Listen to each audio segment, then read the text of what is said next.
ಮುಖ್ಯಮಂತ್ರಿಗಳು ಮತ್ತು ಉಪಮುಖ್ಯಮಂತ್ರಿಗಳು ಹಾಗೂ ಸ್ಥಳೀಯ ಶಾಸಕರ ಸಮ್ಮುಖದಲ್ಲಿ ಕಳೆದ 20 ವರ್ಷಗಳ ನಂತರ ಸರ್ಕಾರದ ಸವಲತ್ತುಗಳ ವಿತರಣೆ ಮತ್ತು 400 ಕೋಟಿ ರುಗಳ ಅಭಿವೃದ್ಧಿ ಕಾಮಗಾರಿಗಳಿಗೆ ಶಂಕುಸ್ಥಾಪನೆ ಕಾರ್ಯಕ್ರಮ ಮೇ 23ರ ಶುಕ್ರವಾರ ಪಟ್ಟಣದ ಪುರಸಭೆಯ ಬಯಲು ರಂಗಮಂದಿರದಲ್ಲಿ ನಡೆಯಲಿದೆ ಎಂದು ಶಾಸಕ ಡಿ ರವಿಶಂಕರ್ ಹೇಳಿದರು.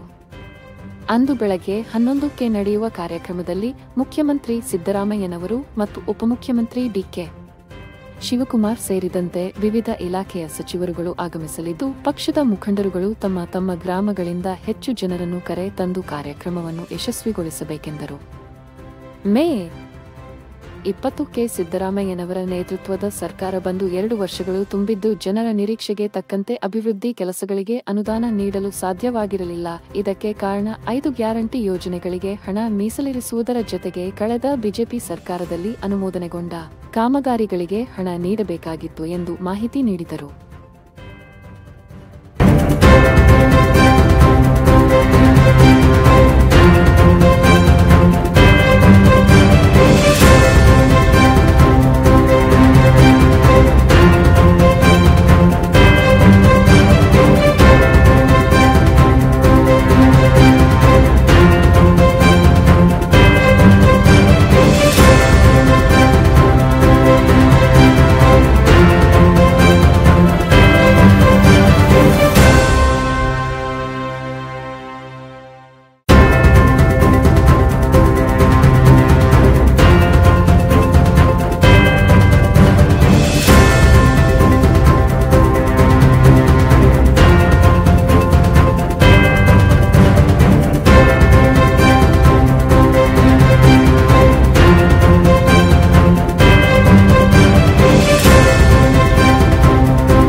ಇಲಾಖೆಗಳ ಅಡಿಯಲ್ಲಿ ನಮ್ಮ ಕ್ಷೇತ್ರಕ್ಕೆ ಅನುದಾನವನ್ನ ತಂದಿರತಕ್ಕಂಥದ್ದು, ಅದರ ಗುದ್ದಲಿ ಪೂಜೆಯನ್ನ ಮತ್ತು ಶಂಕುಸ್ಥಾಪನೆಯನ್ನ, ಅದರ ಜೊತೆಯಲ್ಲಿ ಹಲವಾರು ಇಲಾಖೆಗಳ ಸವಲತ್ತುಗಳನ್ನ ವಿತರಣೆ ಮಾಡುವಂತ ಒಂದು ಕಾರ್ಯಕ್ರಮ ನಡೀತಾ ಇರ್ತಕ್ಕಂಥ ಸಂದರ್ಭದಲ್ಲಿ ಇವತ್ತು ಆ ಒಂದು ಕಾರ್ಯಕ್ರಮವನ್ನ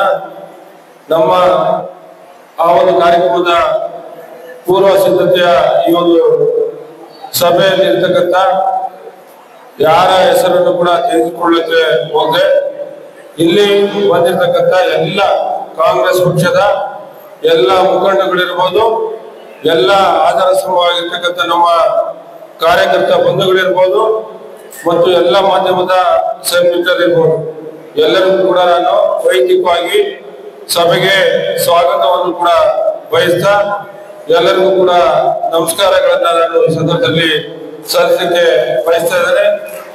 ಇವತ್ತು ಒಂದು ಹೆಸರು ಮಿಸ್ ಆದ್ರೂ ಕೂಡ ಬಹಳಷ್ಟು ರೀತಿಯಲ್ಲಿ ನನಗೆ ತೊಂದರೆ ಆಗುತ್ತೆ. ಈಗ ಅವ್ರು ಹೇಳಿದ್ರು ಇವ್ರು ಹೇಳಿದ್ರು ಅಂತ ಹೇಳಿ ನಾವಂಗಾರು ಲೀಡರ್ ಅಲ್ವಾ, ನಾವು ಲೀಡರ್ ಅಲ್ವಾ ಅಂತ ಹೇಳಿ ಕೇಳೋದು ಪ್ರಶ್ನೆ. ಆ ನಿಟ್ಟಿನಲ್ಲಿ ಬಂದಿರ್ತಕ್ಕಂಥ ಎಲ್ಲರೂ ಕೂಡ ಲೀಡರ್, ಇಲ್ಲಿ ಕೂತಿರ್ತಕ್ಕಂಥ ಪ್ರತಿಯೊಬ್ಬರು ಕೂಡ ನಮ್ಮ ಪಕ್ಷದ ಮುಖಂಡರುಗಳೇ. ಅವ್ರು ಯಾವತ್ತೂ ಕೂಡ ನನಗೆ ಲೀಡರ್ ಆಗಿ ಇರ್ತಾರೆ. ಅವರು ಅದಂತೂ ಯಾವುದೇ ಕಾರಣಕ್ಕೂ ನಾನು ಹೊರಲಿಕ್ಕೆ ಸಾಧ್ಯ ಇಲ್ಲ. ಇವತ್ತು ನೀವೆಲ್ಲ ಇಲ್ಲಿ ಕೂತು ನನಗೆ ಆಶೀರ್ವಾದವನ್ನ ಕಳೆದ 20 ವರ್ಷಗಳಿಂದ ಈ ಒಂದು ಕ್ಷೇತ್ರದಲ್ಲಿ ಕಾಂಗ್ರೆಸ್ ಪಕ್ಷದ ಶಾಸಕರು ಇರಲಿಲ್ಲ. ಎಷ್ಟೇ ಕಷ್ಟ ಆದ್ರೂ ಕೂಡ ನಾವು ನಿಮ್ಮನ್ನ ಬಿಟ್ಟು ಹೋಗೋದಿಲ್ಲ, ನಿಮ್ಮ ಜೊತೆಯಲ್ಲಿ ಯಾವತ್ತೂ ಕೂಡ ನಾವು ಇರ್ತೇವೆ ಅಂತಕ್ಕಂಥ ನಿಟ್ಟಿನಲ್ಲಿ ನನ್ನ ಜೊತೆಯಲ್ಲಿ ಹೆಜ್ಜೆ ಹಾಕಿ ಇವತ್ತು ಪಕ್ಷವನ್ನ ಸಂಘಟನೆ ಮಾಡಿ, ಪಕ್ಷವನ್ನ ಕೆಳಮಟ್ಟದಿಂದ ಸಂಘಟನೆ ಮಾಡಿ ಪ್ರತಿ ಬೂತ್ನಲ್ಲೂ ಕೂಡ ಕಾರ್ಯಕರ್ತರು ನಾನೇ ರವಿಶಂಕರ್ ಅಂತ ತಿಳ್ಕೊಂಡು ಇವತ್ತು ಕೆಲಸವನ್ನ ಮಾಡಿದ ಪ್ರತಿಫಲವಾಗಿ 2 ವರ್ಷಗಳ ಹಿಂದೆ ಮೇ 3ನೇ ತಾರೀಕು ಅವತ್ತು ಫಲಿತಾಂಶ ಘೋಷಣೆ ಆದ ಸಂದರ್ಭದಲ್ಲಿ ಅವತ್ತು ಕೃಷ್ಣರಾಜನಗರ ವಿಧಾನಸಭಾ ಕ್ಷೇತ್ರದ ಶಾಸಕನಾಗಲಿಕ್ಕೆ ನಿಮ್ಮ ನಿಮ್ಮೆಲ್ಲರ ಸಹಕಾರದಿಂದ ಅವತ್ತು ನಾನು ಆಯ್ಕೆ ರವಿಶಂಕರ್ ನೆಪ ಮಾತ್ರ ಆ ಒಂದು ಅವಧಿಯಲ್ಲಿ ಅತಿ ಹೆಚ್ಚಿನ ರೀತಿಯಲ್ಲಿ ಕಾರ್ಯಗಳನ್ನು ಒಂದು ಕೆಲಸ ಕಾರ್ಯಗಳನ್ನ ಅನುಮೋದನೆಯನ್ನು ಮಾಡಿ ಅದು ಹೆಚ್ಚಿನ ಹೊಣೆಯಾಗಿ ನಮ್ಮ ಸರ್ಕಾರದ ಮೇಲಿತ್ತು. ಆ ನಿಟ್ಟಿನಲ್ಲಿ ಈ ಒಂದು ಕಳೆದ 2 ವರ್ಷಗಳಲ್ಲಿ ಹೆಚ್ಚಿಗೆ ಅನುದಾನವನ್ನು ಕೊಡ್ಲಿಕ್ಕೆ ಮೊದಲ ವರ್ಷ ಅಂತೂ ಖಂಡಿತ ಏನು ಅನುದಾನ ಕೊಡ್ಲಿಕ್ಕೆ ಸಾಧ್ಯನೇ ಆಗಿರಲಿಲ್ಲ ಸರ್ಕಾರದಿಂದ.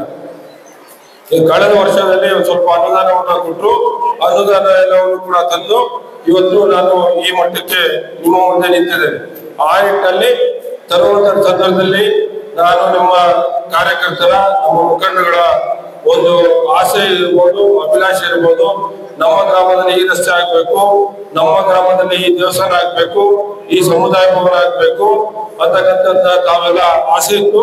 ಅದನ್ನ ಈಡೇರಿಸುವ ನಿಟ್ಟಿನಲ್ಲಿ 2 ವರ್ಷಗಳಲ್ಲಿ ಆಗಿಲ್ಲ. ಈ ವರ್ಷ ಹೆಚ್ಚಿನ ರೀತಿಯಲ್ಲಿ ಅನುದಾನವನ್ನು ಕೊಡ್ತಾ ಇದ್ದಾರೆ. ಖಂಡಿತ ಮುಂದಿನ 2 ವರ್ಷಗಳಲ್ಲಿ ನೀವೇನು ಆಸೆಗಳನ್ನ, ಆಕಾಂಕ್ಷೆಗಳನ್ನ ತಾವು ಕೊಟ್ಟು ಮತವನ್ನ ಹಾಕ್ಸ್ಬಿಟ್ಟಿದ್ರಿ, ಖಂಡಿತ ನಿಮ್ಮ ಆಸೆ ಆಕಾಂಕ್ಷೆಗಳ ತಕ್ಕ ಹಾಗೆ ನಾನು ಅನುದಾನವನ್ನು ತಂದು ನಮ್ಮ ಕ್ಷೇತ್ರದಲ್ಲಿ ಪ್ರತಿಯೊಂದು ಗ್ರಾಮದಲ್ಲೂ ಕೂಡ ಅಭಿವೃದ್ಧಿ ಕೆಲಸ ಕಾರ್ಯಗಳನ್ನು ಮಾಡ್ತೇನೆ ಅಂತಕ್ಕಂಥ ಮಾತನ್ನ ನಾನು ಈ ಸಂದರ್ಭದಲ್ಲಿ ಹೇಳೋದಕ್ಕೆ ಇಷ್ಟಪಡ್ತಾ ಇದ್ದೇನೆ. ವಿಶೇಷವಾಗಿ ಒಂದು ಮನೆಯನ್ನ ನಾನು ನಮ್ಮ ಮುಖಂಡಗಳಿಗೆ, ಕಾರ್ಯಕರ್ತರಿಗೆ ವಿನಂತಿ ಮಾಡ್ಕೊಳ್ಳೋದು, 2 ವರ್ಷದಿಂದ ಬಹಳ ತಾಳ್ಮೆಯಿಂದ ಇದ್ರಿ, ಇನ್ನೊಂದು ವರ್ಷ ಸ್ವಲ್ಪ ತಾಳ್ಮೆಯಿಂದ ಇದ್ರಿ. ಖಂಡಿತ ನಮ್ಮ ಹೋಬಳಿ ವಾರ್ಡು ಎಲ್ಲೆಲ್ಲಿ ನಮ್ಗೆ ಅನುಕೂಲತೆಗಳಾಗಬೇಕು, ರಸ್ತೆಗಳಾಗಬೇಕು, ಬೇರೆ ಬೇರೆ ರೀತಿಯ ಕಾಮಗಾರಿಗಳಾಗಬೇಕು, ಖಂಡಿತ ನಾನು ಮಾಡಿಸ್ಕೊಡ್ತೇನೆ ಅಂತಕ್ಕಂಥ ಮಾತನ್ನ ಈ ಒಂದು ಸಭೆಯ ಮುಖೇನ ನಮ್ಮ ಮುಖಂಡಗಳಿಗೆ, ಕಾರ್ಯಕರ್ತರಿಗೆ ಹೇಳಲಿಕ್ಕೆ ನಾವು ಬಯಸ್ತಾ ಇದ್ದೇನೆ. ಆ ನಿಟ್ಟಿನಲ್ಲಿ ಇವತ್ತೇನು 23ನೇ ತಾರೀಕು ನಡೆಯುವಂತ ಒಂದು ಕಾರ್ಯಕ್ರಮ, ಒಂದು ಐತಿಹಾಸಿಕವಾದಂತಹ ಒಂದು ಕಾರ್ಯಕ್ರಮ. ಈ ಒಂದು ಕ್ಷೇತ್ರದಲ್ಲಿ ಕಾಂಗ್ರೆಸ್ ಪಕ್ಷ ಅಧಿಕಾರಕ್ಕೆ ಬಂದ ಮೇಲೆ ಕಾಂಗ್ರೆಸ್ಸಿನ ಮುಖ್ಯಮಂತ್ರಿಗಳು ಯಾವತ್ತೂ ಕೂಡ ಇಲ್ಲಿ ಮುದ್ದಲೆ ಪೂಜೆಗೆ ಬಂದಿರಲಿಲ್ಲ. ಕಳೆದ 20 ವರ್ಷಗಳಲ್ಲಿ ಯಾವತ್ತೂ ಕೂಡ ಬಂದಿರಲಿಲ್ಲ. ಇದೇ ಮೊದಲ ಬಾರಿಗೆ ಕಾಂಗ್ರೆಸ್ಸಿನ ಶಾಸಕರು, ಕಾಂಗ್ರೆಸ್ಸಿನ ಮುಖ್ಯಮಂತ್ರಿಗಳು ಜೊತೆಗೂಡಿ ಎಲ್ಲಾ ಮಂತ್ರಿಗಳ ಸಮೇತವಾಗಿ ಒಂದು ಮುದ್ದಲೆ ಪೂಜೆಯನ್ನ ಮಾಡ್ತಾ ಇದ್ದಾರೆ, ಶಂಕುಸ್ಥಾಪನೆಯನ್ನ ಮಾಡ್ತಾ ಇದ್ದಾರೆ. ಜೊತೆಗೆ ಹಲವಾರು ರೀತಿಯ ಸವಲತ್ತುಗಳನ್ನ ವಿವಿಧ ಇಲಾಖೆಗಳಲ್ಲಿ ಕೊಡ್ತಾ ಇರ್ತಕ್ಕಂಥದ್ದು ಫಲಾನುಭವಿಗಳಿಗೆ. ಆ ನಿಟ್ಟಿನಲ್ಲಿ ಈ ಒಂದು ಕಾರ್ಯಕ್ರಮವನ್ನ ಅತಿ ಹೆಚ್ಚಿನ ರೀತಿಯಲ್ಲಿ ಕಾರ್ಯಕ್ರಮವನ್ನ ಯಶಸ್ಸನ್ನ ಮಾಡಬೇಕು. ಯಶಸ್ಸು ಮಾಡಬೇಕಾದ್ರೆ ಕೇವಲ ಒಬ್ಬ ರವಿಶಂಕರ್ಗೆ ಅದು ಸಾಧ್ಯ ಇಲ್ಲ. ರವಿಶಂಕರ್ ಜೊತೆಯಲ್ಲಿ 252 ಬೂತ್ಗಳಲ್ಲೂ ಕೂಡ ಪ್ರತಿಯೊಂದು ಬೂತಲ್ಲೂ ನಮ್ಮ ಕಾರ್ಯಕರ್ತರು ಇದ್ರೆ ಮಾತ್ರ ಆ ಒಂದು ಕಾರ್ಯಕ್ರಮವನ್ನ ಅತ್ಯಂತ ಯಶಸ್ವಿಯನ್ನಾಗಿ ಮಾಡ್ಲಿಕ್ಕೆ ಸಾಧ್ಯ. ಆ ನಿಟ್ಟಿನಲ್ಲಿ ಮಾಡ್ತಿರ್ತಾರೆ. ಏನು ಚಪ್ಪಾಳೆ ಇಲ್ಲ, ಜೋರಾಗಿದ್ದಿಲ್ಲ, ಪ್ರತಿಯೊಬ್ಬರು ಕೂಡ ಶಾಸಕರಾಗಿ ಹೊರಹೊಮ್ಮತಕ್ಕಂಥ ನಿಟ್ಟಿನಲ್ಲಿ ಆಗುತ್ತೆ ಅಂತಕ್ಕಂಥ ಮಾತನ್ನ ನಾನು ಮೊದಲಿಗೆ ಹೇಳಲಿಕ್ಕೆ ಇಷ್ಟಪಡ್ತಾ ಇದ್ದೇನೆ. ಜೊತೆಗೆ ಪ್ರಮುಖವಾಗಿ ನಾನು ಈ ಸಭೆಯಲ್ಲಿ ಪ್ರತಿಯೊಬ್ಬರು ಕೂಡ ನಾನು ಈ ಸಂದರ್ಭದಲ್ಲಿ ಮೊದಲಿಗೆ ಹೇಳೋದು, ನಿಮ್ಮೆಲ್ಲರಲ್ಲಿ ನಾನು ಕ್ಷಮೆಯನ್ನ ಕೋರಲಿಕ್ಕೆ ನಾನು ಬಯಸ್ತೇನೆ. ಕಾರಣ ಇಷ್ಟೇ, ಇವತ್ತು ನಿಮ್ಮ ಆಸೆಗಳ ತಕ್ಕಂತೆ ನಿಮ್ಮ ಏನು ಗ್ರಾಮಗಳಲ್ಲಿ ನಾವು ಯಾವ ರೀತಿಯಾಗಿ ಮತದಾರನ ಓಲೈಸಿ ಮತವನ್ನು ಹಾಕ್ಸಿರ್ತೀರ, ನಾನು ಈ ಕೆಲಸ ಮಾಡ್ಕೊಡ್ತೀನಿ, ನಾನು ಆ ಕೆಲಸ ಮಾಡಿಸ್ಕೊಡ್ತೀನಿ, ನಮ್ಮ ಶಾಸಕರು ಬಂದ ಮೇಲೆ ಅಂತಕ್ಕಂಥ ನಿಟ್ಟಿನಲ್ಲಿ ಪ್ರತಿಯೊಂದು ಗ್ರಾಮದಲ್ಲೂ ಕೂಡ ಮಾಡಿಬಿಟ್ಟೆ ವೋಟ್ ಹಾಕ್ಸ್ಕೊಂಡಿದ್ದೀರ, ಮನವೊಲಿಸಿ ವೋಟ್ ಹಾಕ್ಸಿರ್ತಕ್ಕಂಥದ್ದು. ಅದನ್ನ ಈಡೇರಿಸಕ್ಕೆ 2 ವರ್ಷಗಳಲ್ಲಿ ಆಗಿಲ್ಲ ಅಂತ ನಿಟ್ಟಿನಲ್ಲಿ ಮೊದಲಿಗೆ ನಿಮ್ಮೆಲ್ಲರಿಗೂ ಕೂಡ ನಾನು ಕ್ಷಮೆಯನ್ನ ಕೊಡ್ತಾ ಇದ್ದೀನಿ. ನಿಮ್ಗೆಲ್ಲ ಗೊತ್ತು ಯಾಕೆ 2 ವರ್ಷದಲ್ಲಿ ಏನು ಆಗಿಲ್ಲ ಅಂತ ಹೇಳಿ. ಈಗಾಗಲೇ ನಮ್ಮ ಸರ್ಕಾರ ಏನು ನಾವು ಕಳೆದ 2023ರಲ್ಲಿ ಚುನಾವಣಾ ಪೂರ್ವದಲ್ಲಿ ನಾವು ಏನನ್ನ ಘೋಷಣೆಯನ್ನು ಮಾಡಿದ್ವಿ, ಗ್ಯಾರಂಟಿಗಳನ್ನ, ಆ ಗ್ಯಾರಂಟಿಗಳನ್ನ ಘೋಷಣೆ ಮಾಡುವಂತ ಸಂದರ್ಭದಲ್ಲಿ ನಿಮ್ಮೆಲ್ಲರ ಆಶೀರ್ವಾದ ನಮಗೆ ಸಿಕ್ಕಿದ ಮೇಲೆ ಇಲ್ಲಿ ಕಾಂಗ್ರೆಸ್ಸಿನ ಶಾಸಕರಾಗಿ ಆಯ್ಕೆ ಮಾಡಿದ್ವಿ.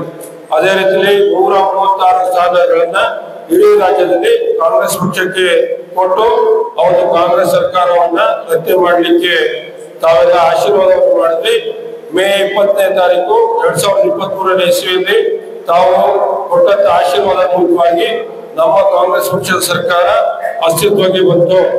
ಅಸ್ತಿತ್ವಕ್ಕೆ ಬಂದ ಮೇಲೆ 5 ಗ್ಯಾರಂಟಿಗಳನ್ನ ಘೋಷಣೆ ಮಾಡಿ ಅದನ್ನ ಯಥಾವತ್ತಾಗಿ ಜಾರಿಗೆ ತರುವಂತ ನಿಟ್ಟಿನಲ್ಲಿ ಮೊದಲ ಆದ್ಯತೆ ಆಗಿತ್ತು. ಆ ನಿಟ್ಟಿನಲ್ಲಿ ಆ ಕೆಲಸವನ್ನ ನಮ್ಮ ರಾಜ್ಯ ಸರ್ಕಾರದ ಜವಾಬ್ದಾರಿಯನ್ನು ವಹಿಸಿಕೊಂಡಂತ ನಮ್ಮ ರಾಜ್ಯದ ಮುಖ್ಯಮಂತ್ರಿಗಳಾಗಿರ್ತಕ್ಕಂಥ ಸನ್ಮಾನ್ಯ ಸಿದ್ದರಾಮಯ್ಯ ಸಾಹೇಬರು, ಅದೇ ರೀತಿಯಲ್ಲಿ ಉಪಮುಖ್ಯಮಂತ್ರಿಗಳಾಗಿರ್ತಕ್ಕಂಥ ಸನ್ಮಾನ್ಯ ಡಿ.ಕೆ. ಶಿವಕುಮಾರ್ ಸಾಹೇಬರು ಅವರ ನೇತೃತ್ವದ ಎಲ್ಲಾ ಮಂತ್ರಿಗಳು ಸೇರಿಕೊಂಡು ಇವತ್ತು ಈ ಪಂಚ ಗ್ಯಾರಂಟಿಗಳನ್ನ ಯಥಾವತ್ತಾಗಿ ಘೋಷಣೆ ಮಾಡಿದ್ರು. ಇದರ ಜೊತೆಯಲ್ಲಿ ಆ ನಿಟ್ಟಿನಲ್ಲಿ ತಾವು ಏನು ಇಲ್ಲಿ ನಮ್ಮ ಕಾರ್ಯಕರ್ತರು ಬಂದಿದ್ದೀರ, ತಮ್ಮ ಮೇಲೆ ಹೆಚ್ಚಿನ ರೀತಿಯಾಗಿ ಜವಾಬ್ದಾರಿ ಇದೆ. ಆ ಒಂದು ಕಾರ್ಯಕ್ರಮವನ್ನ ಯಶಸ್ವಿ ಮಾಡಲಿಕ್ಕೆ ಆ ನಿಟ್ಟಿನಲ್ಲಿ ನಮ್ಮ ಗ್ರಾಮದಲ್ಲಿ ಅತಿ ಹೆಚ್ಚಿನ ರೀತಿಯಲ್ಲಿ ಇವತ್ತಿಂದಲೇ ನಮ್ಮ ಜನರಿಗೆ ಅವ್ರಿಗೆ ಹೇಳಿ 23ನೇ ತಾರೀಕು ನಾವು ಕಾರ್ಯಕ್ರಮಕ್ಕೆ ಹೋಗ್ಬೇಕು, ಅವತ್ತು ಬೇರೆ ಯಾವುದೇ ಕಾರ್ಯಕ್ರಮಗಳನ್ನ ಇಟ್ಕೊಳ್ಬೇಡಿ ಅಂತಕ್ಕಂಥ ನಿಟ್ಟಿನಲ್ಲಿ ಅವ್ರಿಗೆ ತಿಳುವಳಿಕೆಯನ್ನು ಕೊಟ್ಟು ಅತಿ ಹೆಚ್ಚಿನ ರೀತಿಯಲ್ಲಿ ಪ್ರತಿಯೊಂದು ಬೂತಲ್ಲೂ ಕೂಡ ಕನಿಷ್ಠ ಪಕ್ಷ ಒಂದು 200ಕ್ಕೂ ಹೆಚ್ಚು ಜನರನ್ನ ಕರೆತರುವಂತ ನಿಟ್ಟಿನಲ್ಲಿ ಅವತ್ತು ಆಗ್ಬೇಕು. ತನ್ಮೂಲಕ ಒಂದು ಐತಿಹಾಸಿಕವಾದಂತಹ ಒಂದು ಕಾರ್ಯಕ್ರಮವನ್ನ ನಮ್ಮ ರೇಡಿಯೋ ಮೈದಾನದಲ್ಲಿ ಅವತ್ತು ಆಗ್ಬೇಕು ಅಂತಕ್ಕಂಥ ನಿಟ್ಟಿನಲ್ಲಿ ನಾನು ಮೊದಲಿಗೆ ತಮ್ಮೆಲ್ಲರಿಗೂ ವಿಶೇಷವಾಗಿ ಮನವಿಯನ್ನು ಸಲ್ಲಿಸ್ತಾ ಇದ್ದೇನೆ. ಇದರ ಜೊತೆಯಲ್ಲಿ ಈಗಾಗಲೇ ದೊಡ್ಡಗೌಡರು ಹೇಳೋದು ಏನು ನಮ್ಮ ಭಾಗದಲ್ಲಿ ನಮ್ಮ ಮುಖಂಡರ ಒಂದು ಜವಾಬ್ದಾರಿಗಳನ್ನ ತೆಗೆದುಕೊಳ್ಳಬೇಕು, ಅವರ ಮುಖಂಡತ್ವವನ್ನು ತೋರಿಸುವಂತ ನಿಟ್ಟಿನಲ್ಲಿ ಇದು ಒಂದು ಕಾರ್ಯಕ್ರಮ ಆಗ್ತಾ ಇದೆ. ಆ ನಿಟ್ಟಿನಲ್ಲಿ ಸ್ಥಳೀಯವಾಗಿರ್ತಕ್ಕಂಥ ಮುಖಂಡಗಳು ತಾವು ಹೆಚ್ಚಿನ ಜವಾಬ್ದಾರಿಗಳನ್ನ ಹೊತ್ಕೊಳ್ಬೇಕಾಗಿದೆ. ಎತ್ಕೊಂಡು ನಮ್ಮ ಭಾಗದಲ್ಲಿ ಜನರನ್ನ ಸಂಘಟನೆ ಮಾಡಿ ಜನರನ್ನ ಕರೆತರುವಂತ ನಿಟ್ಟಿನಲ್ಲಿ ತಾವು ತೋರಿಸೋದಾದ್ರೆ ನಿಮ್ಮನ್ನ ಆ ಭಾಗದಲ್ಲಿ ಅವರೇ ಜನರೇ ಆಯ್ಕೆ ಮಾಡ್ತಾರೆ. ನಿಮ್ಮನ್ನ ಮುಖಂಡರು ಅಂತೇಳಿ ನಾವೆಲ್ಲ ಆಯ್ಕೆ ಮಾಡೋದು, ಜನರು ನಿಮ್ಮ ಪರವಾಗಿ ನಮ್ಗೆ ಧ್ವನಿಯಾಗಿ ಹೇಳಿದ್ರೆ ಆಗ ಮುಖಂಡರಾಗಿ ನಾವು ಹೊರಹೋಗ್ತಿರೋ ಹೊರತು ಇಲ್ಲಿ ಯಾರೋ ರವಿಶಂಕರ್, ಯಾರೋ ದೊಡ್ಡಗೌಡರು, ಇಲ್ಲ ಮುಖ್ಯಮಂತ್ರಿಗಳು, ಉಪಮುಖ್ಯಮಂತ್ರಿಗಳು, ಮಂತ್ರಿಗಳು ಹೇಳಿದ್ರೆ ಸಾಕು. ಇವತ್ತು ನಮ್ಮ ರಾಜ್ಯದ ನಮ್ಮ ಪಕ್ಷದ ಅಧ್ಯಕ್ಷರು ಒಂದು ಆದೇಶವನ್ನು ಮಾಡಿರ್ತಕ್ಕಂಥದ್ದು, ಯಾವ ಒಬ್ಬ ಮುಖಂಡಗಳು ಮೊದಲಿಗೆ ಅವ್ರ ಬೂತಲ್ಲಿ ಅವ್ರ ಶಕ್ತಿಯನ್ನ ತೋರಿಸ್ಬೇಕು. ಮೊದಲು ಅವ್ರ ಬೂತಲ್ಲಿ ಶಕ್ತಿಯನ್ನ ತೋರಿಸಿದ್ರೆ ಆಮೇಲೆ ಅವ್ರ ಹೋಬಳಿಗೆ ಲೀಡರ್, ಆ ಒಂದು ಗ್ರಾಮ ಪಂಚಾಯತಿ ವ್ಯಾಪ್ತಿಗೆ ಲೀಡರ್ ಆಗ್ತಾರೆ. ತನ್ಮೂಲಕ ಹೋಬಳಿಗೆ, ತನ್ಮೂಲಕ ಒಂದು ಕ್ಷೇತ್ರಕ್ಕೆ ಮುಖಂಡರಾಗ್ತಾರೆ. ಆ ನಿಟ್ಟಿನಲ್ಲಿ ನಮ್ಮ ಬೂತಲ್ಲೇ ನಮ್ಮ ಅಸ್ತಿತ್ವ ಇಲ್ಲ ಅಂತಕ್ಕಂಥದ್ದನ್ನ ನೋಡೋದಾದ್ರೆ ಖಂಡಿತ ಅವರು ಮುಖಂಡರಾಗಿ ಇಲ್ಲಿಗೆ ಹೊರಹೋಗ್ಲಿಕ್ಕೆ ಸಾಧ್ಯ ಇಲ್ಲ ಅಂತಕ್ಕಂಥದ್ದ ನಮ್ಮ ರಾಜ್ಯದ ನಮ್ಮ ಪಕ್ಷದ ಅಧ್ಯಕ್ಷರು ಕರೆಯನ್ನು ಕೊಟ್ಟಿರ್ತಕ್ಕಂಥದ್ದು.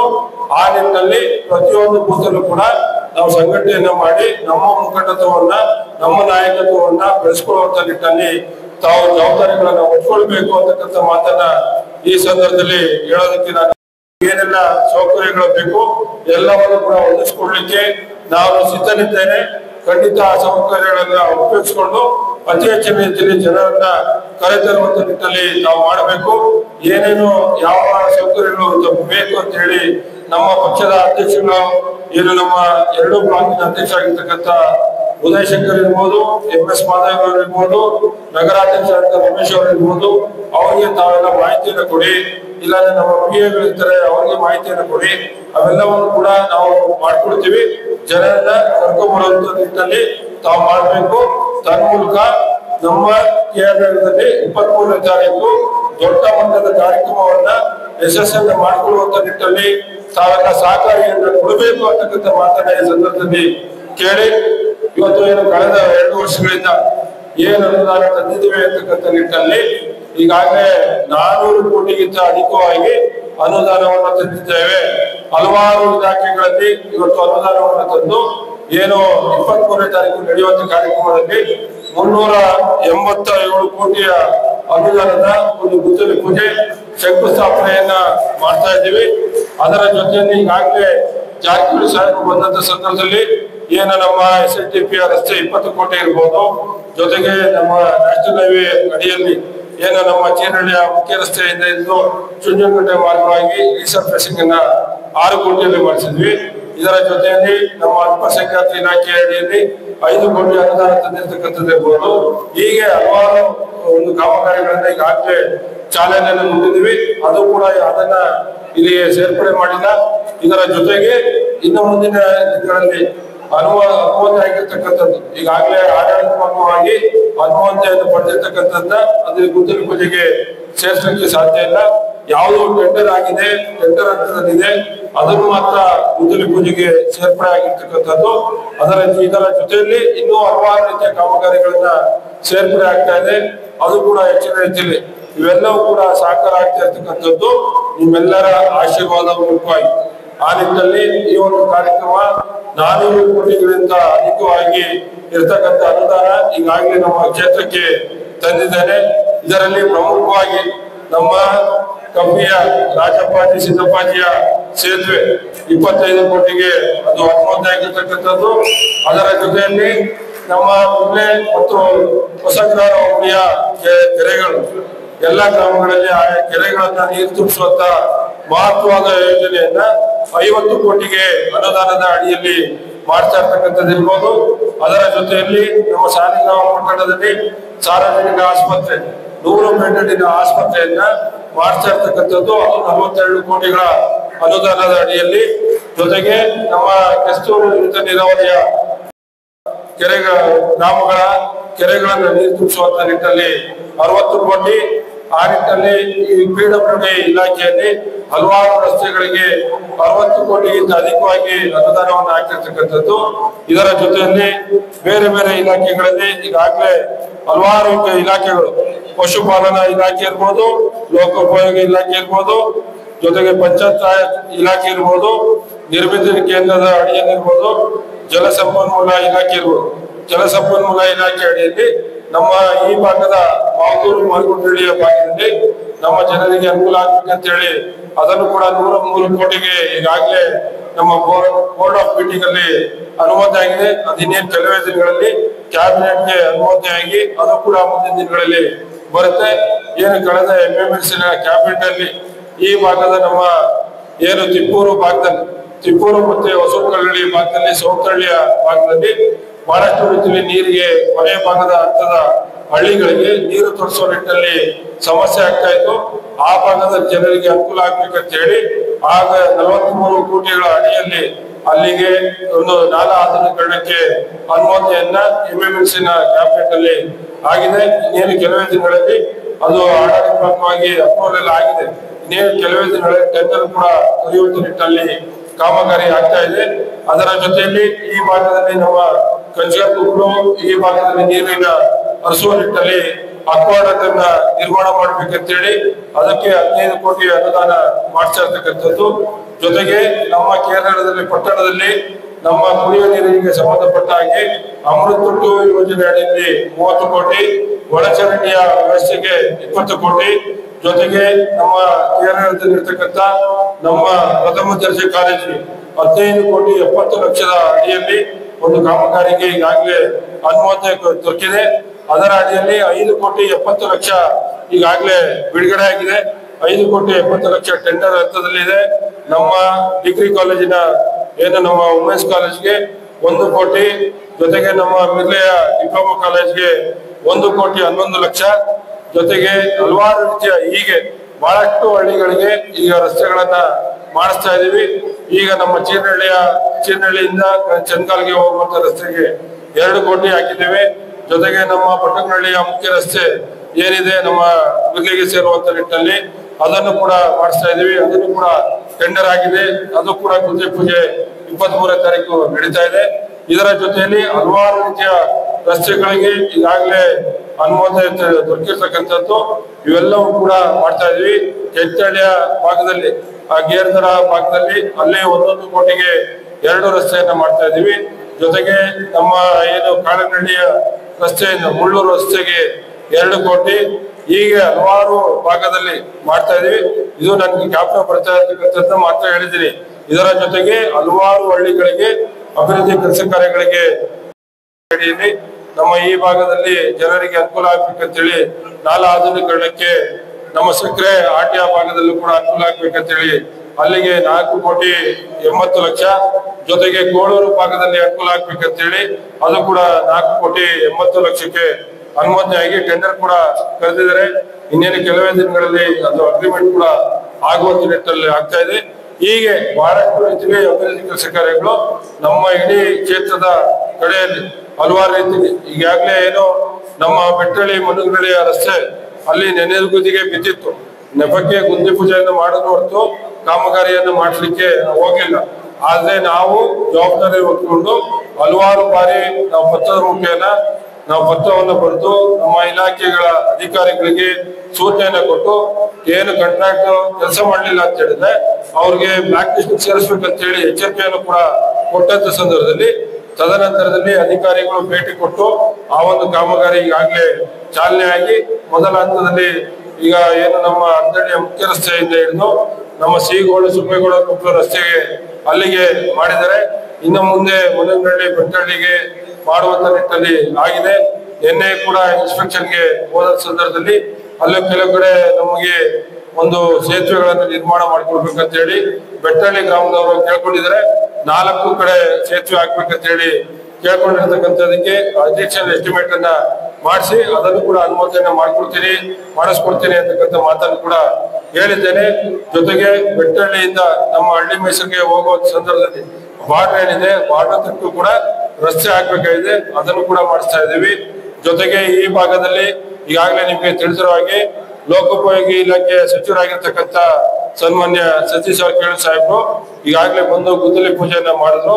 ನಮ್ಮ ಹೊಸಕೋಟೆಯ ಬಹಳಷ್ಟು ವರ್ಷಗಳ ಕಾಲ ನೆನೆಗುದಿಗೆ ಬಿದ್ದಿತ್ತು ಆ ರಸ್ತೆಯನ್ನ 20 ಕೋಟಿಯ ಅಡಿಯಲ್ಲಿ ಮೊದಲ ಹಂತದಲ್ಲಿ ಕಾಮಗಾರಿಗೆ ಈಗಾಗಲೇ ಚಾಲನೆ ಕೊಟ್ಟು ಈ ಕಾಮಗಾರಿ ನಡೀತಾ ಇದೆ. ನಮ್ಮ ಆಪಾಡರಿಂದ ಮಳಲಿವರೆಗೂ ಕೂಡ ಆ ರಸ್ತೆಯನ್ನು ಮಾಡ್ತಾ ಇದ್ದಾರೆ. ಇನ್ನು ಮಳಲಿಯಿಂದ ನಮ್ಮ ಪುರಸಭೆ ಸರ್ಕಲ್ ವರೆಗೂ ಕೂಡ ಈಗಾಗಲೇ ನಮ್ಮ ಲೋಕೋಪಯೋಗಿ ಇಲಾಖೆ ಸಚಿವರು ಸೂಚನೆ ಕೊಟ್ಟಿದ್ದಾರೆ. ಅದಕ್ಕೂ ಕೂಡ ಅನುಮತಿ ಕೊಡ್ತೀನಿ, ಅನುದಾನವನ್ನು ಕೊಡ್ತೇನೆ ಅಂತಕ್ಕಂಥ ಮಾತನ್ನ ಹೇಳಿದ್ದಾರೆ.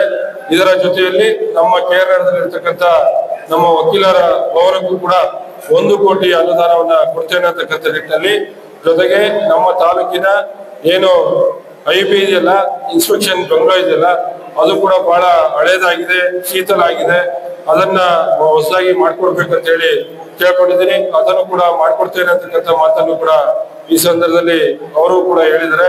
ಇದರ ಜೊತೆಯಲ್ಲಿ ನಮ್ಮ ಈ ಭಾಗದಲ್ಲಿ ಏನು ನಮ್ಮ ಮಾರ್ಗೋಡ್ನಹಳ್ಳಿ ಮುಖ್ಯ ರಸ್ತೆಯಿಂದ ಮಾರ್ಗೋಡ್ನಹಳ್ಳಿಯ ರಸ್ತೆ ಶ್ರೀರಾಮ ಸಕ್ಕರೆ ಕಾರ್ಖಾನೆ ಬಹಳ ವರ್ಷಗಳಿಂದ ಇದು ನೋಂದಣಿ ಆಗಿರಲಿಲ್ಲ, ರಿಜಿಸ್ಟ್ರೇಷನ್ ಆಗಿರಲಿಲ್ಲ. ಬರೀ ಅಗ್ರಿಮೆಂಟ್ ಅನ್ನ ಮಾಡ್ಕೊಡ್ತೀವಿ ಅಂತ ಹೇಳ್ತಾ ಇದ್ರು.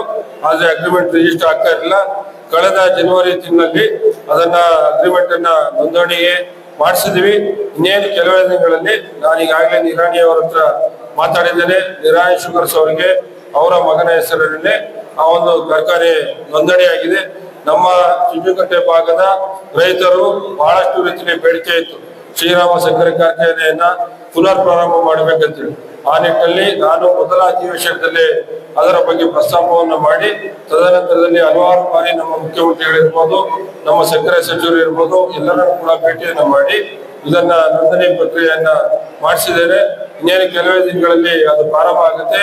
ಆ ನಿಟ್ಟಿನಲ್ಲಿ ನಮ್ಮ ರೈತರಿಗೆ ಅನುಕೂಲತೆಗಳು ಕೂಡ ಆಗುತ್ತೆ ಅಂತಕ್ಕಂಥ ಮಾತನ್ನು ಕೂಡ ಈ ಸಂದರ್ಭದಲ್ಲಿ ಹೇಳಿ, ಇದರ ಜೊತೆಯಲ್ಲಿ ಇನ್ನೂ ಹಲವಾರು ರೀತಿಯ ಯೋಜನೆಗಳನ್ನ ಕೈಗೆತ್ತಿಕೊಳ್ಬೇಕು ಅಂತಕ್ಕಂಥ ನಿಟ್ಟಿನಲ್ಲಿ ನನಗೆ ಕನಸಿದೆ. ಅವೆಲ್ಲವನ್ನು ಕೂಡ ಅನುದಾನದ ಲಭ್ಯತೆ ಮೇರೆಗೆ ಮುಂದಿನ ದಿನಗಳಲ್ಲಿ ನಾನು ಮಾಡಿಸ್ತೇನೆ. ಅದರ ಜೊತೆಯಲ್ಲಿ ನಮ್ಮ ಮಿರ್ಲೆ ಗ್ರಾಮಕ್ಕೆ 1 ಕೋಟಿ, ನಮ್ಮ ಬಡಕಕೊಪ್ಪಲು ಗ್ರಾಮಕ್ಕೆ 1 ಕೋಟಿ, ದೊಡ್ಡಕೊಪ್ಪಲು ಗ್ರಾಮಕ್ಕೆ 1 ಕೋಟಿ, ನೀರಾವರಿ ಇಲಾಖೆ ಅಡಿಯಲ್ಲಿ ದೊಡ್ಡಕೊಪ್ಪಲು ಭಾಗದಲ್ಲಿ ರೈತರಿಗೆ ಅನುಕೂಲ ಆಗ್ಬೇಕಂತೇಳಿ 5 ಕೋಟಿಯಲ್ಲಿ ಅನುಮೋದನೆ ಆಗಿದೆ. ಇನ್ನೇನು ಕೆಲವೇ ದಿನಗಳಲ್ಲಿ ಗುದ್ದಲಿ ಪೂಜೆಯನ್ನು ಕೂಡ ಮಾಡ್ತೇವೆ. ಇದರ ಜೊತೆಯಲ್ಲಿ ಏನು ನಮ್ಮ ಮಿರ್ಲೆ ಗ್ರಾಮದಲ್ಲಿ ಏನು ನಮ್ಮ ಹುಣಸಪ್ತಾಯ ದೇವಸ್ಥಾನದ ಸುತ್ತ ಕಾಂಕ್ರೀಟ್ ಅನ್ನ ರಸ್ತೆಯನ್ನ ಮಾಡಿಸೋದಕ್ಕೆ ಬೇಡಿಕೆಯನ್ನ ಎಲ್ಲ ನಮ್ಮ ಮಿರ್ಲೆ ಗ್ರಾಮದ ಮುಖಂಡರುಗಳೆಲ್ಲ ಮಾಡಿದ್ರು. ಅದೇ ರೀತಿಯಲ್ಲಿ ಅದನ್ನು ಕೂಡ ಮಾಡಿಸ್ತಾ ಇದ್ದೇವೆ. ಇನ್ನು ಉಳಿದಂತೆ ಮಿರ್ಲೆ ಗ್ರಾಮಕ್ಕೆ ಒಂದು ಪ್ರತ್ಯೇಕವಾದಂತ ರೀತಿಯಲ್ಲಿ ಮಿರ್ಲೆ ಭಾಗದ ಹಳ್ಳಿಗಳ ನಮ್ಮ ಜನರಿಗೆ ಅನುಕೂಲ ಆಗ್ಬೇಕಂತೇಳಿ ಆಂಬುಲೆನ್ಸ್ ಅನ್ನ ಕೇಳ್ಕೊಂಡಿದ್ರು. ಆಂಬುಲೆನ್ಸ್ ಕೂಡ ಈಗಾಗಲೇ ಅನುಮೋದನೆ ಆಗಿ ಅದು ಟೆಂಡರ್ ಪ್ರಕ್ರಿಯೆಯಲ್ಲಿದೆ. ಇನ್ನೇ ಕೆಲವೇ ದಿನಗಳಲ್ಲಿ ಆಂಬುಲೆನ್ಸ್ ಕೂಡ ಬರ್ತಾ ಇದೆ. ಆ ಭಾಗದ ನಮ್ಮ ಜನರಿಗೆ ಅನುಕೂಲ ಆಗ್ಬೇಕಂತೇಳಿ ಆಂಬುಲೆನ್ಸ್ ಗಳನ್ನ ಮಾಡ್ತಾ ಇದೀವಿ. ಇನ್ನು ಉಳಿದಂತೆ ನಮ್ಮ ಬೇರೆಯ ಒಂದು ಹೋಬಳಿ ಹೆಡ್ ಕ್ವಾರ್ಟರ್ಸ್ ಅನ್ನ ಮಾಡಬೇಕು ಅಂತ ಹೇಳಿ ಬೇಡಿಕೆ ಇದೆ. ಖಂಡಿತ ಆ ಹೋಬಳಿ ಹೆಡ್ ಕ್ವಾರ್ಟರ್ಸ್ ಅನ್ನು ಮಾಡಿಸುವಂತ ನಿಟ್ಟಿನಲ್ಲಿ ಮುಂದಿನ ದಿನಗಳಲ್ಲಿ ಮಾಡ್ತೇನೆ. ಜೊತೆಗೆ ಬೇರೆ ಬೇರೆ ರೀತಿಯಲ್ಲಿ ಏನು ನಮ್ಮ 220 kV ಸ್ಟೇಷನ್ಗೆ ಈಗಾಗಲೇ ಜಾಗವನ್ನು ಹುಡುಕ್ತಾ ಇದೀವಿ. 5 ಕೋಟಿ ಅಡಿಯಲ್ಲಿ ಕೆಲಸವನ್ನ ಮಾಡಿದ್ವಿ. ಇನ್ನು ಉಳಿದಂತೆ ಇನ್ನು 2 ಭಾಗವಾಗಿ 2 ಕಡೆ 5 ಕೋಟಿಗೆ, 1 ಕಡೆ 3 ಕೋಟಿಗೆ ಅದನ್ನು ಮಾಡಿಸಿ ಅದನ್ನು ಕೂಡ ನಿಜಿನಹಳ್ಳಿ ಸಂಪರ್ಕ ರಸ್ತೆಯನ್ನ ಪೂರ್ಣವಾಗಿ ಮಾಡುವಂತ ನಿಟ್ಟಿನಲ್ಲಿ ಮಾಡ್ತಾ ಇದ್ದೇವೆ. ಜೊತೆಗೆ ನಮ್ಮ ಏನು ಹುಣಸೂರು ಸರ್ಕಲ್ ಇಂದ ಜಾಬ್ಗೇರ್ಗೆ ಹೋಗುವಂತ ಟರ್ನಿಂಗ್ ಏನಿದೆ ಅಲ್ಲಿ ತನಕ ಕೂಡ ರಸ್ತೆಯನ್ನ ಮಾಡಿಸುವ ನಿಟ್ಟಿನಲ್ಲಿ ಈಗಾಗಲೇ ಅದಕ್ಕೂ ಕೂಡ ನಮ್ಮ ಸರ್ಕಾರ ಹಂತದಲ್ಲಿದೆ. ಇನ್ನೇನು ಕೆಲವೇ ದಿನಗಳಲ್ಲಿ ಅದನ್ನು ಕೂಡ ಅನುಮತಿಯನ್ನು ಪಡೆದು ಕೆಲಸ ಕಾರ್ಯಗಳನ್ನ ಮಾಡುವಂತ ನಿಟ್ಟಿನಲ್ಲಿ ಮಾಡ್ತಾ ಇದ್ದೇವೆ. ಇವೆಲ್ಲವೂ ಕೂಡ ಯಾಕೆ ಹೇಳ್ತಾ ಇದ್ದೀನಿ ಅಂತ ಹೇಳಿದ್ರೆ, ನಮ್ಮ ಜನರಿಗೆ, ನಮ್ಮ ಕಾರ್ಯಕರ್ತರಿಗೆ ಇವೆಲ್ಲ ಕೂಡ ಇರಬೇಕು. ಒಂದು ಅವರ ಜ್ಞಾನದಲ್ಲಿದ್ರೆ ಖಂಡಿತ ಬೇರೆಯವರು ಕೇಳಿದಂತ ಸಂದರ್ಭದಲ್ಲಿ ಉಚ್ಚವನ್ನ ಕೊಡ್ಲಿಕ್ಕೆ ಸಾಧ್ಯ ಆಗುತ್ತೆ. ಆ ನಿಟ್ಟಿನಲ್ಲಿ ಈ ವಿಚಾರಗಳನ್ನೆಲ್ಲ ಹೇಳಿದ್ದೇನೆ. ಆ ನಿಟ್ಟಿನಲ್ಲಿ ಇವತ್ತು ನಮ್ಮ ಕಾಂಗ್ರೆಸ್ ಪಕ್ಷದ ಮುಖಂಡಗಳು ತಾವೆಲ್ಲ ದೊಡ್ಡ ಮಟ್ಟದಲ್ಲಿ ಈ ಒಂದು ಪೂರ್ವ ಸಿದ್ಧತೆ ಸಭೆಗೆ ಬಂದು ದೂರವಾಣಿ ಮೂಲಕವಾಗಿ ಕರೆದಂತ ಸಂದರ್ಭದಲ್ಲಿ ತಾವು ಅತಿ ಹೆಚ್ಚಿನ ರೀತಿಯಲ್ಲಿ ಬಂದು ಈ ಕಾರ್ಯಕ್ರಮವನ್ನ ಯಶಸ್ವಿ ಮಾಡಿಕೊಟ್ಟಿದ್ರ. ಆ ಕಾರಣಕ್ಕಾಗಿ ನಮ್ಮ 2 ಬ್ಲಾಕಿನ ಕಾಂಗ್ರೆಸ್ ಸಮಿತಿಯ ಪರವಾಗಿ, ನಮ್ಮ ನಗರ ಕಾಂಗ್ರೆಸ್ ಸಮಿತಿಯ ಪರವಾಗಿ